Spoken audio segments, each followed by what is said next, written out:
ഒരിക്കൽ പനി വന്നപ്പോൾ വാങ്ങിക്കൊണ്ടുവന്ന മരുന്ന് പിന്നെ എപ്പോൾ പനി വന്നാലും കഴിക്കുന്ന ആൾക്കാരാണ് നമ്മൾ. അപ്പോൾ പിന്നെ ഈ കാര്യം പറയണോ? അതായത് നമ്മൾ ഒരിക്കൽ ഒരു വാല്യൂ എവിടെന്നെങ്കിലും പഠിച്ചു കഴിഞ്ഞാൽ എല്ലാ സാഹചര്യങ്ങളിലും എല്ലായിടത്തും ആ വാല്യൂ കൊണ്ട് ഉപയോഗിക്കുന്നതാണ് തെറ്റ്. ഇപ്പം നിങ്ങൾ ക്ഷമിക്കുന്ന ഒരു നല്ല വാല്യൂ ആണെന്ന് പഠിച്ചു, പക്ഷേ എവിടെ, എപ്പോൾ, ആരോട്, എങ്ങനെ, എത്ര ക്ഷമിക്കണം, ഇത് കോമൺ സെൻസാണ്. ഇത് നിങ്ങളെ ആരും പഠിപ്പിക്കില്ല. അതായത് ഒരു ഗുണം ഉപയോഗിക്കുന്നത് മെഡിക്കൽ സ്റ്റോറിൽ ഒരു മരുന്ന് ഉപയോഗിക്കുന്ന പോലെ ആയിരിക്കണം. മെഡിക്കൽ സ്റ്റോറിലുള്ളതെല്ലാം മരുന്നാണ്.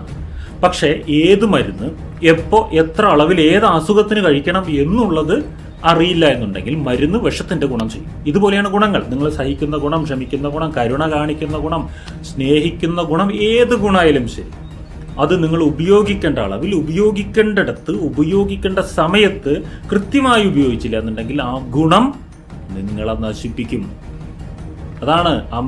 അതുകൊണ്ടാണ് അമിതമായാൽ അമൃതം വിഷം പോലെയുള്ള പഴഞ്ചൊല്ലുകളൊക്കെ ഉള്ളത്. അമിതമായാൽ മാത്രമല്ല, അസ്ഥാനത്ത് ഉപയോഗിച്ചാലും അത് വിഷമാകും.